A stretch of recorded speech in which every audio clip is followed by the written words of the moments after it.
éleveur Boileau, vétérinaire équin dans la région depuis une quinzaine d'années. Quand on m'a sollicité, on m'a demandé de vous faire un exposé sur la visite d'achat. A priori, vaste sujet, effectivement.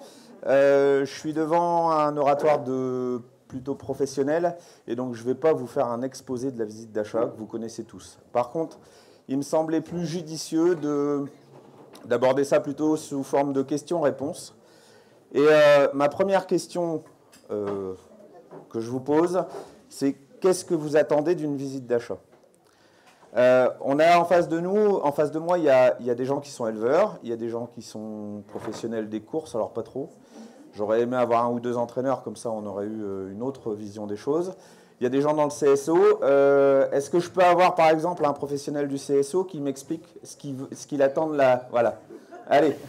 Déjà, je tiens juste à dire que la visite veto, on prend en compte l'instant T de la santé du cheval. C'est-à-dire que c'est vraiment à un moment précis. Et ensuite, je pense que la personne la plus à même de connaître la santé du cheval, ça reste le cavalier qui l'a au quotidien. Et ce qu'on attend d'une visite veto, c'est de faire le point sur les capacités en fonction déjà de l'activité qu'on va faire avec le cheval. Si c'est une activité sportive, une activité de loisir, c'est quand même un détail qui est important à prendre en compte, puisqu'on n'aura pas les mêmes exigences pour un cheval qu'on va solliciter qui va sauter 1,60 m ou un cheval d'amateur qui va sauter 1 m 3 fois par an. Ensuite, le plus important, c'est la visite clinique, selon moi, qui reste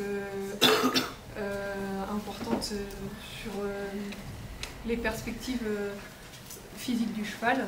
Et après, la lecture radiographique, c'est pas toujours évident, puisque d'un vétérinaire veto à un autre, vous pouvez avoir des avis différents sur des mêmes radios d'un même cheval. Voilà ce que je pourrais dire. Très bien. Donc effectivement, là, alors, d'un côté professionnel, la visite d'achat, c'est souvent effectivement le moyen de faire le point sur tout ce qu'on va devoir faire au cheval pour qu'il continue à être performant. Parce que souvent, on a acheté un cheval en sachant exactement ce qu'il valait, exactement ce qu'on allait pouvoir en faire. Et du coup, plus que de dire il ne va rien lui arriver, on est conscient que de toute manière, ça reste un cheval, qu'il va lui arriver plein de choses, et qu'on veut juste savoir à l'instant T qu'est-ce que les gens d'avant ont fait pour qu'il soit aussi performant, et qu'est-ce que nous, on va devoir faire pour qu'il reste performant. L'histoire des radios, j'y reviens tout de suite, effectivement, de toute manière, c'est pas que ça varie, je pense, d'un veto à un autre, c'est qu'on a des expériences différentes en fonction des pathologies qu'on trouve à l'examen radiologique. Et du coup, on appréhende les choses effectivement différemment en fonction de nos expériences. Et puis après, l'autre chose aussi de la radio, c'est qu'elle ne montre pas toujours tout en fonction des angles de radio qu'on a, et on ne va pas faire 50 radios par articulation, on peut avoir des choses qui sont complètement différentes. Est-ce qu'on a un éleveur dans la salle qui peut nous dire ce qu'il attend de la visite d'achat ? J'ai déjà vécu beaucoup de visites, et en fait, le problème c'est que ça dépend beaucoup de l'usage qu'on va en faire après du cheval. Et alors aussi, on est nombreux à avoir des exemples de tel cheval qui était naviculaire, etc., et qui performe derrière. Après aussi, au fur et à mesure des années, on a les exemples. Donc, par exemple, avant, dès qu'il y avait un chips, il fallait retirer. Aujourd'hui, s'il est bien placé, on ne le retire pas forcément. En ce moment, c'est la mode, on détecte les souffles au cœur juste comme ça avec un stéthoscope. Donc tout ça pour dire, personnellement, j'attends pas grand-chose. Je sais que ça conditionne la vente ou non du cheval. Mais je ne grave pas du tout ça dans le marbre. Ça veut dire, moi, s'il y a un vétérinaire qui dit ton cheval il est pourri, il vaut rien, le client ne l'achète pas, je me dis un autre vétérinaire va avoir un autre avis. Et pour moi, le facteur le plus important, en tout cas pour des chevaux de performance, pas pour des chevaux de loisir, c'est quelque chose qu'on ne sait pas mesurer, c'est la tolérance à la douleur. Le cheval, c'est un athlète, et comme un marathonien, sur la ligne d'arrivée, il a mal aux pattes. Qu'est-ce qu'il fait? Est-ce qu'il se couche et dit j'en peux plus, j'arrête là, ou est-ce qu'il bombe le torse et il dit je continue? Et ça, c'est valable dans tous les sports, le marathon, la boxe, les sports équestres. Parce qu'un cheval, on est ici sur l'hippodrome, sur la ligne d'arrivée, il a des courbatures, il a mal aux pattes. Est-ce qu'il cède? Oui ou non? Un cheval d'obstacle qui fait 2 jours de qualif pour le Grand Prix, 1 jour de pause puis le Grand Prix, et quand dans ce même Grand Prix il fait le barrage, il a mal aux pattes à la fin. Est-ce qu'il a envie de continuer ou pas, malgré son chip, son auriculaire, son key, etc. etc. Et c'est ça qui fait qu'un cheval va durer dans le temps, va être performant, va être sportif, et pas une prétendue qualité ou netteté des radios au moment de la visite. Et ça, malheureusement, on ne sait pas l'évaluer. Qu'est-ce qu'attend un éleveur d'une visite veto? Je dirais on va la faire entre 2 ans et 3 ans. Donc c'est déjà d'avoir une idée sur les conditions d'élevage. Est-ce que j'ai bien fait les choses ou mal fait les choses? Je pense qu'on peut aussi avoir un avis grâce à la visite veto. C'est de savoir dans quel état de santé est le cheval, et donc du coup d'avoir des indications sur la manière dont on doit le travailler et dont on peut mener sa carrière. Et c'est aussi d'avoir des informations sur le tarif qu'on peut proposer aux gens d'un cheval qui est plus ou moins sain, quoi. Alors, globalement, tout ça, c'était pour résumer qu'à mon sens, une visite d'achat, ça ne veut pas dire grand-chose. C'est juste pour vous de nous définir ce que vous en attendez. Parce qu'effectivement, quand on a des professionnels, en fait, moi, je travaille beaucoup dans le trot, on passe jamais de visite d'achat, ou quasiment jamais. En fait, on reçoit le cheval, et puis après, on regarde le cheval. Puis là, on dit, ben, il a été performant, ou il a une bonne origine, et puis il va être performant. Et qu'est-ce que je dois faire pour qu'il le soit encore plus? On va aller dans le CSO avec des professionnels, et eux, ils vont nous dire, ben voilà, celui-là, il est top. Maintenant, on fait le point, on fait le bilan, on regarde à l'instant T comment il est le cheval, et qu'est-ce que je dois faire pour le maintenir au top. On va chez un éleveur. Alors les éleveurs, c'est bien, il y en a qui nous répondent là, mais souvent, j'ai des éleveurs qui voient la visite d'achat comme un point négatif. Alors c'est une façon, je pense, effectivement, de faire un bilan à un instant T. Je ne suis pas tout à fait d'accord avec monsieur, parce que même je suis éleveur moi-même. Je pense qu'effectivement, le cheval, il a une capacité à supporter plein de choses, et c'est très important. Maintenant, ça vaut le coup quand même de faire un bilan et de savoir ce qu'il en est. Alors, non pas pour retirer un chip, parce que je suis complètement d'accord avec vous, ce n'est pas le but de retirer ou de faire de la chirurgie derrière une visite d'achat, mais pour savoir qu'ils sont là au moment où on l'achète.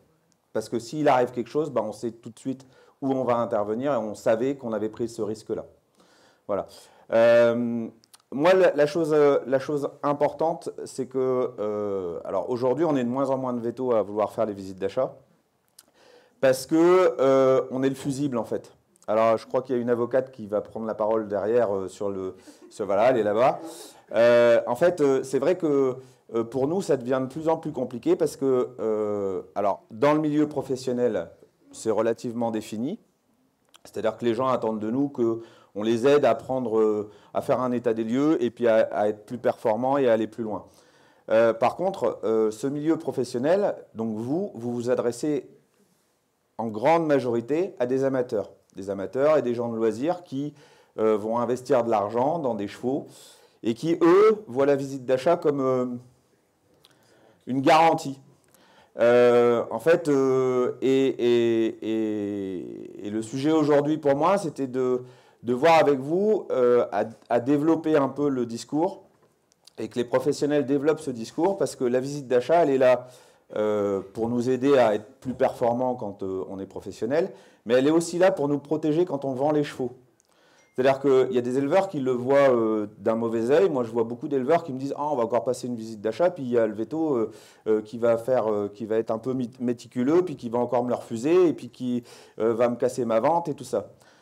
C'est vrai que, vu les conditions aujourd'hui, on a beaucoup de jeunes vétos qui vont s'arrêter à tout et n'importe quoi, alors c'est pas casser des ventes, mais être de plus en plus méticuleux pour surtout pas que ça leur retombe sur le dos. Mais dans un autre sens, moi j'ai eu le cas là récemment, un éleveur qui vend un cheval, et puis il se fait attaquer 1 an après. Et au moment où on a passé la visite d'achat, cet éleveur-là, ben, il n'est absolument pas pour les visites d'achat. Et là, 1 an après, il m'appelle, il me dit bah, on est en train de m'attaquer parce qu'on revient sur la vente du cheval et tout ça. Ben, je dis ouais, mais de toute manière, vous avez fait une visite d'achat. Donc vous ressortez vos papiers. À l'instant T, il y avait une visite qui a été faite, il y a des radios qui ont été faites, et la visite d'achat, elle vous protège autant que le vendeur, autant que l'acheteur. Ça va dans les deux sens. Mais pour que ça aille bien dans les deux sens, je pense qu'il faut que vous, en tant que professionnel, vous arriviez aussi à éduquer tous les gens qui sont autour de vous, et à rééduquer les gens au fait que le cheval, c'est du vivant, et qu'on ne peut pas définir à un instant T, au moment où on le vend ou au moment où on le cède, ce qui va devenir et ce qui va être. Et qu'il peut arriver plein de choses. Entre le moment où on fait la visite d'achat, si l'acheteur est présent ou non, le vétérinaire souvent a un discours assez protecteur, en disant qu'il n'y aura pas de souci. Et au moment du compte-rendu, de la rédaction du compte-rendu, là, il y a énormément de réserves qui apparaissent derrière. Et donc, ça inquiète énormément le client. Et en fait, ce double discours, ben, il ne favorise pas forcément la visite d'achat. En tout cas, à être pour la visite d'achat. Alors, je suis assez d'accord, et je reviens sur ce que je venais de dire, en fait. C'est que on est vraiment un fusible. En fait, je pense que les ventes de chevaux, elles ne sont pas si encadrées que ça, et que l'une des seules personnes à être assurée dans la démarche de vente, c'est le vétérinaire. Et donc, quand on veut attaquer quelqu'un, ben, c'est plus simple d'attaquer le vétérinaire que d'attaquer le vendeur, hein, très sincèrement. Du coup, depuis des années, on a un nombre de procès et autres qui se multiplient. Et du coup, on a des vétos qui ne veulent plus prendre de risques du tout. Donc même quand il n'y a rien, il y a des jeunes vétos qui vont vous mettre sous réserve d'eux ou voilà. Alors je suis d'accord, hein, moi je suis j'ai élevé des trotteurs avec mon papa. Faire une visite d'achat dans le trot, je ne l'ai jamais vu faire. D'accord ? On prend des chevaux pour ce qu'ils sont et on prend le risque d'acheter des chevaux. Mais c'est pour ça que c'est ce que je vous dis, c'est qu'en fait, je pense que la visite d'achat, elle ne dépend pas uniquement du veto. Elle dépend de ce que l'ensemble de la filière, de la manière dont l'ensemble de la filière l'a décrit et l'a fait passer à ses clients. Et la plupart d'entre vous, vous êtes créateurs de la filière, c'est vous qui produisez les chevaux et qui allez les vendre aux autres. Et c'est aussi à vous, je pense, d'éduquer et d'aider. Parce qu'effectivement, si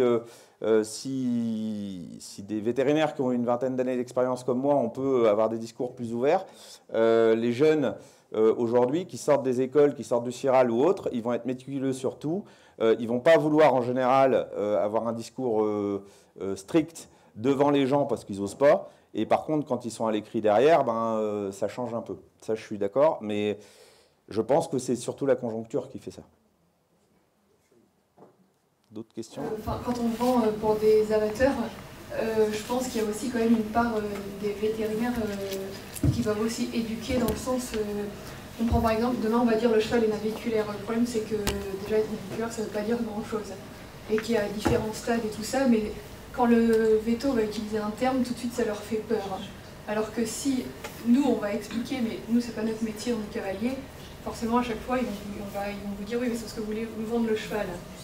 Alors que si le vétérinaire, il explique avec des termes adaptés et moins scientifiques, puisque ce n'est pas leur métier, les termes scientifiques ne le connaissent pas, je pense que ça va moins leur faire peur aussi.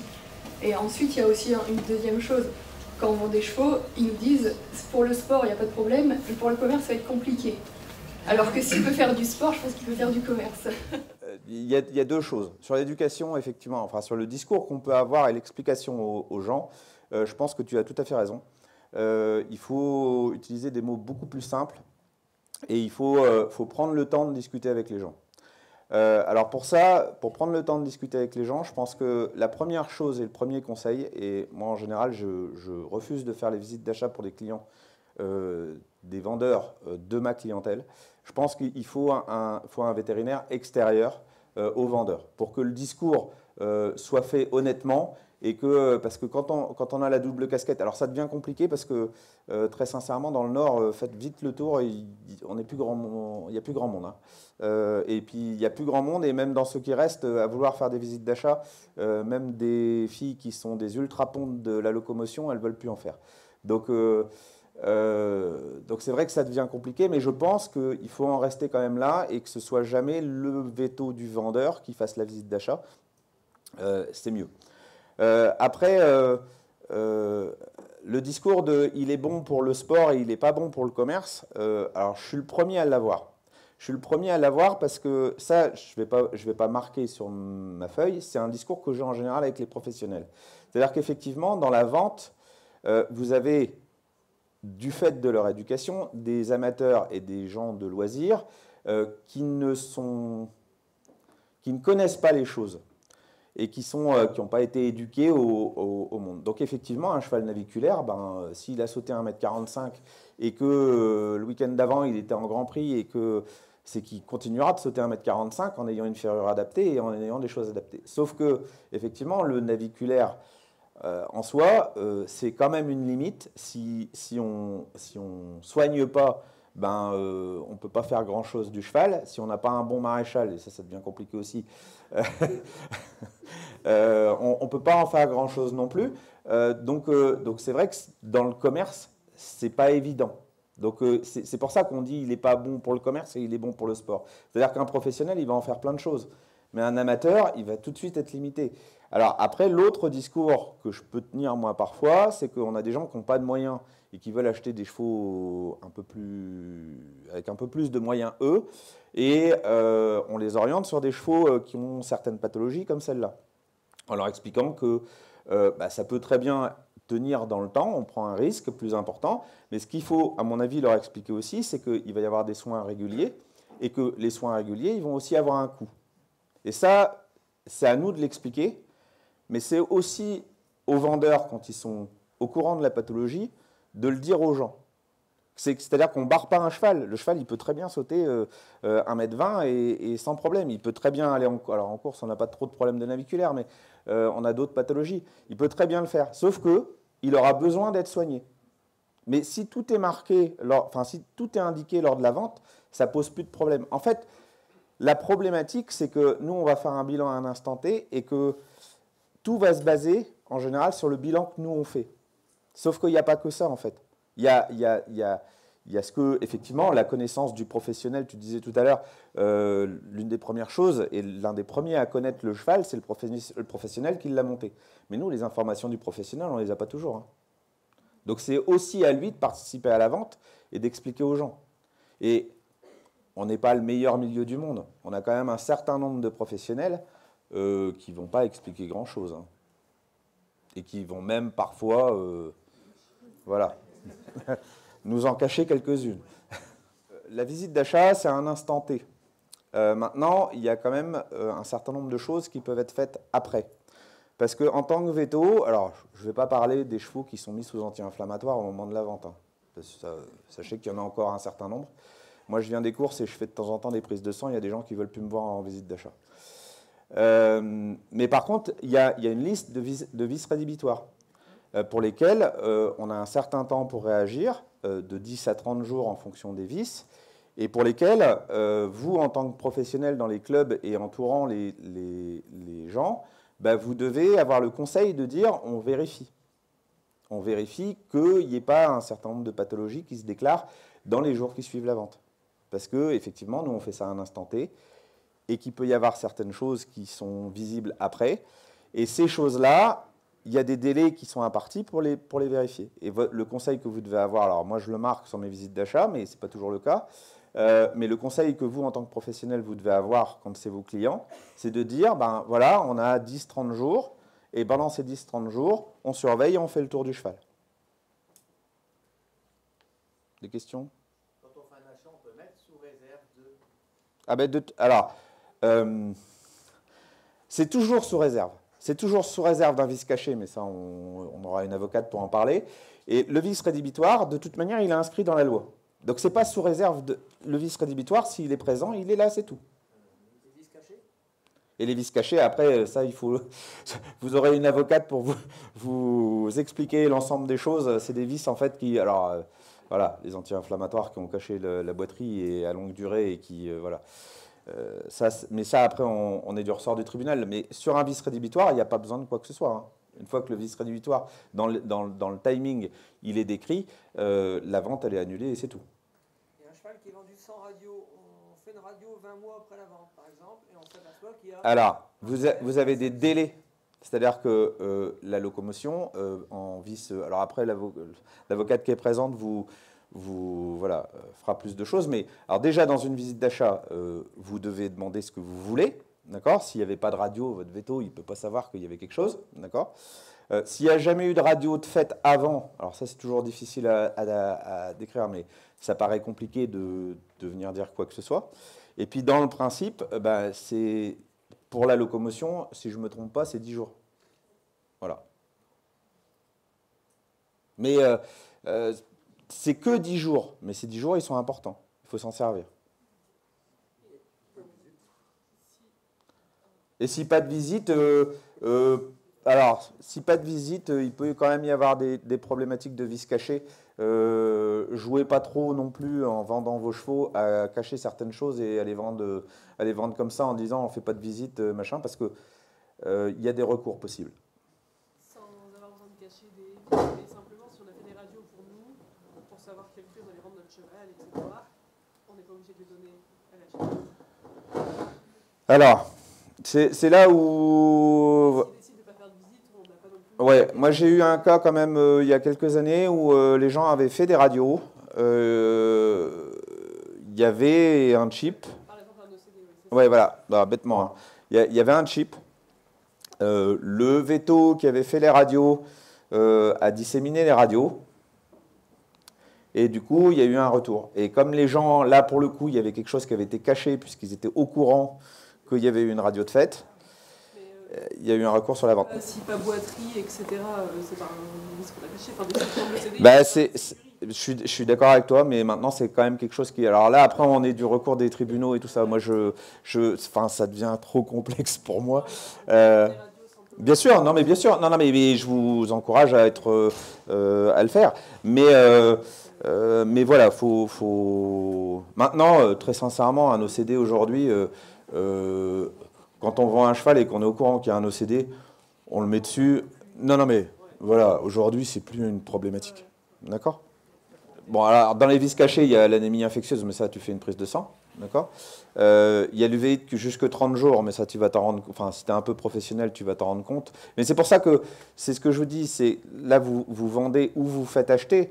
À partir du moment où vous faites acheter, encadrez les gens. C'est-à-dire que aidez-les et ça se passera beaucoup mieux si on aide tous ces gens qui n'ont pas de connaissances à acheter correctement. L'emphysème, vous savez... 10 jours. Mais 10 jours. Alors, une autre chose dans la visite d'achat, importante, puisque là, on tombe dessus. J'ai découvert le CSO et le cheval de sport il y a quelques années, parce que j'étais absolument pas dans ce milieu-là. Et j'ai découvert que c'est un milieu où la visite d'achat, souvent, elle se résume à du locomoteur. Et souvent, on a quand même pas mal de gens. On a un examen. Alors, je suis d'accord avec le fait qu'aujourd'hui, on trouve des souffles cardiaques partout. Parce que comme on savait pour les interpréter avant, aujourd'hui, on sait un peu plus. Donc, on dit tous les chevaux, ils ont un souffle. Bon, on n'est pas au bout de nos peines avec ça.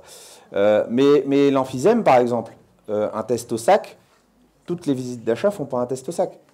Le cheval qui ne sait pas respirer dans un sac, on le voit tout de suite. Et on peut tout de suite avoir une donnée. Mais on a quand même beaucoup de visites d'achat qui sont axées sur le locomoteur, et je pense que ce n'est pas l'essentiel du cheval.